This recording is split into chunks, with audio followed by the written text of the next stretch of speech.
Next, she's gone, taken by a smiling stranger who offered to help for just 5 minutes.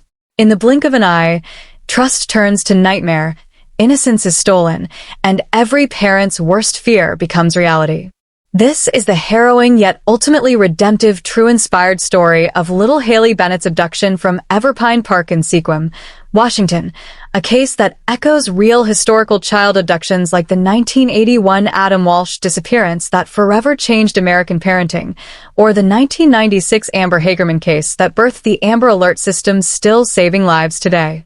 What begins as unimaginable loss spirals into a journey of betrayal, courage, forgiveness, and unexpected mercy. On this channel dedicated to powerful storytelling for English learners, we will unpack advanced vocabulary such as dissonance, a tension or clash between beliefs and reality, idioms like throw someone off the scent, deliberately mislead investigators, and philosophical lessons drawn from Stoicism, forgiveness traditions, and modern child safety wisdom, reminding us that even from the deepest darkness, light can emerge when ordinary people choose extraordinary compassion. The spring afternoon at Everpine Park began with ordinary joy. Haley Bennett, 2.5 years old, her dark curls bouncing as she tugged her mother Rachel toward the swings, her favorite red Elmo t-shirt already smudged with playground dirt, the same shirt she refused to take off for 2 days straight because Elmo is my friend. Rachel, a 32-year-old single mother working as a pediatric nurse, had picked Haley up from daycare after a long shift, craving these quiet moments together. The park, nestled in the Olympic Peninsula town of Sequim, known for its lavender fields and mild maritime climate, felt eternally safe. Families picnicked under Douglas firs, dogs chased frisbees, and the air carried the faint salt of the nearby Strait of Juan de Fuca. Historical context enriches the scene. Sequim's name derives from the Klallam word for quiet water, a place where indigenous peoples once gathered clams and berries long before European settlers arrived in the 19th century, building a community that valued neighborly trust, exactly the trust Rachel would soon regret placing in a stranger. When Haley's tummy suddenly rebelled after eating the fruit pouch her father David had sent over that morning, Rachel realized the diaper bag remained in her car 200 feet away. Haley, mid-tantrum, planted herself on the swing, lower lip protruding in classic toddler defiance. That's when Melissa appeared, warm smile, kindergarten teacher cardigan, introducing herself casually while her 7-year-old son Tyler played nearby on the monkey bars. "I can watch her for a minute," Melissa offered. "I'm used to diaper emergencies." Rachel hesitated. Every modern parent knows the stranger danger warnings born from cases like Etten Patz in 1979 or Jacob Wetterling in 1989, but 5 minutes seemed harmless. She sprinted to the car, heart pounding not from fear but mild embarrassment at Haley's public meltdown. Returning, the swing sat empty. No Haley. No Melissa. No Tyler. Panic erupted like wildfire. Rachel's screams drew other parents. She checked restrooms, playground tunnels, parking lot. Nothing. 911 call trembling, voice cracking. "My daughter is missing." Within minutes, Sequim PD swarmed the park, yellow tape fluttering. K-9 units deployed, volunteers forming human chains. Detective Hart, a veteran with kind eyes behind his professional mask, interviewed Rachel first. She described Melissa perfectly. Brown hair in a loose ponytail, silver stud earrings, gentle voice. Yet no one else remembered seeing them leave together.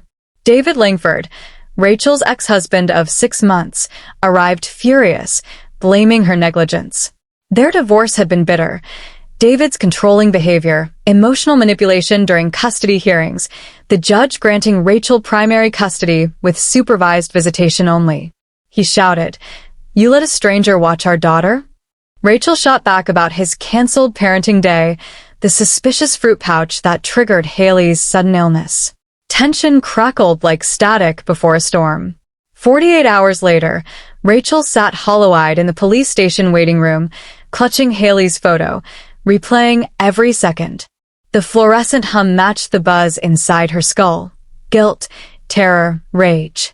Then Officer Diaz's face changed mid-phone call. Detective Hart emerged grim. "A park janitor. Frankie Morales, had found a locked stall in the women's restroom.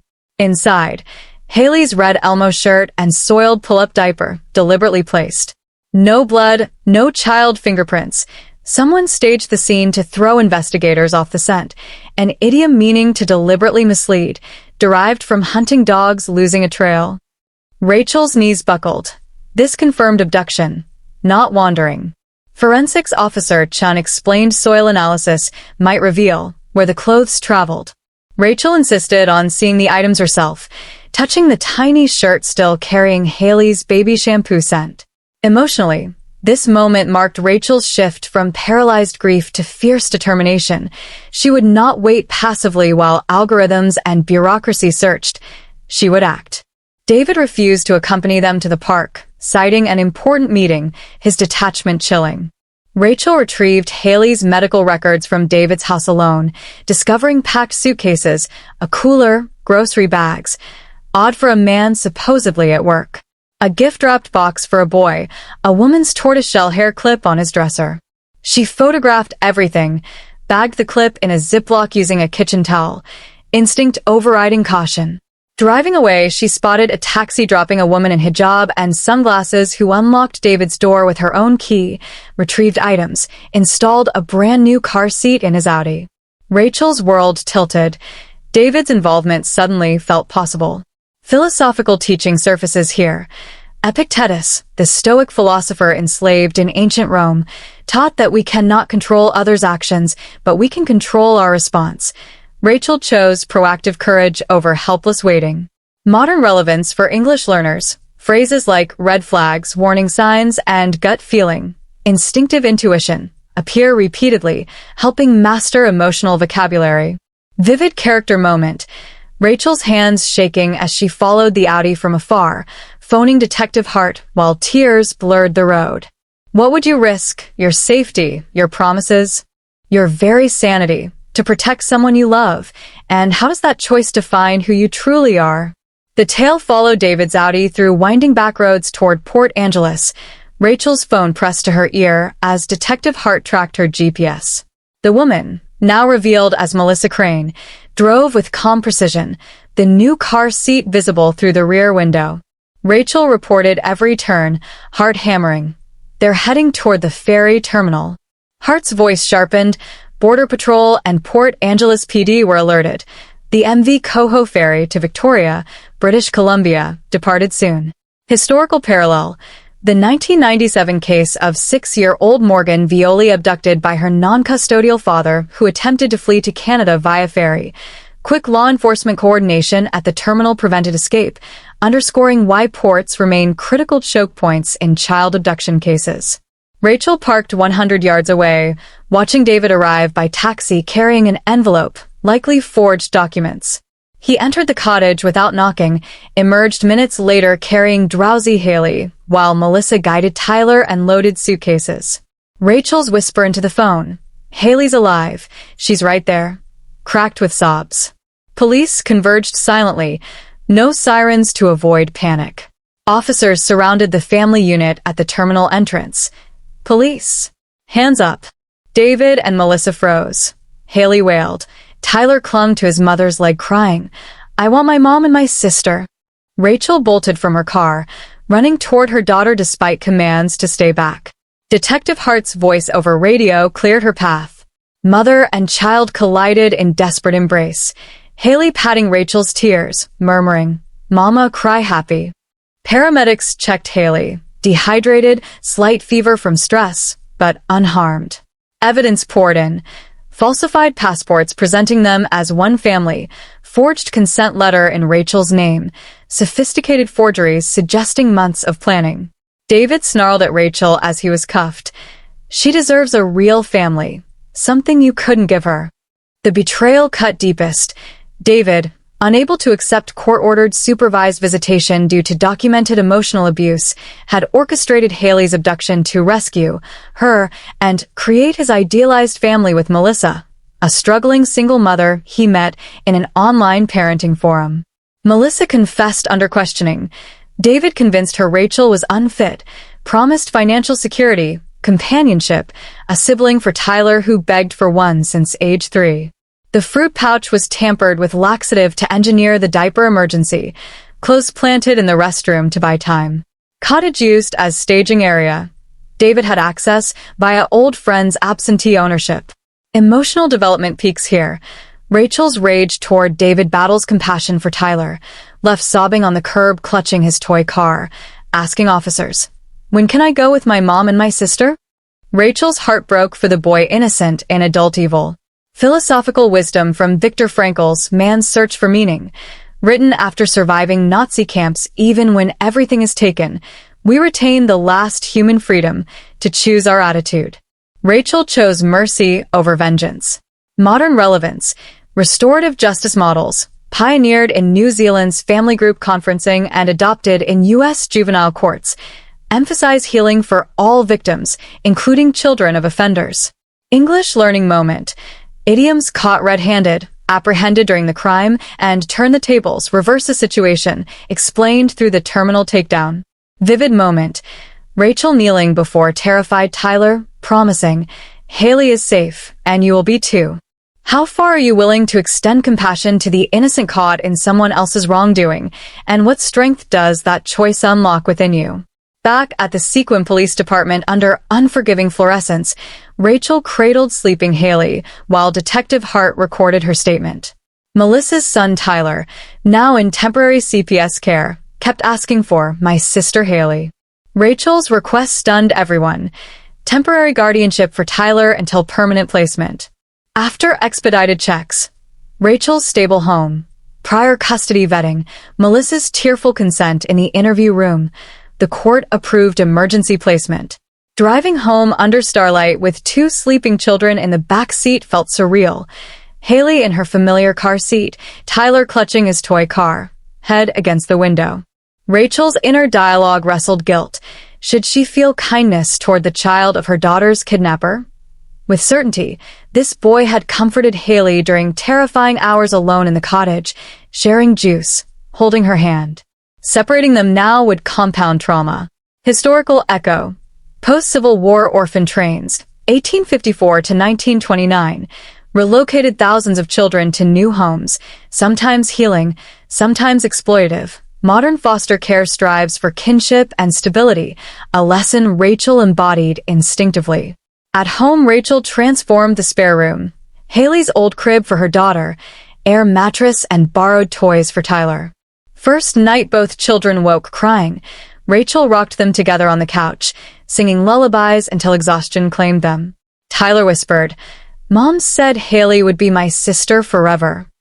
Rachel answered softly, "She will always be your friend, and you will always be safe here." Emotional growth unfolded slowly. Haley's nightmares lessened when Tyler hummed the same songs Melissa once sang. Tyler's clinginess eased when Rachel included him in bedtime routines. Philosophical teaching from the Buddhist concept of metta, loving kindness, meditation, extending goodwill even toward those who harm us, guided Rachel's daily choice to treat Tyler with the same tenderness she gave Haley.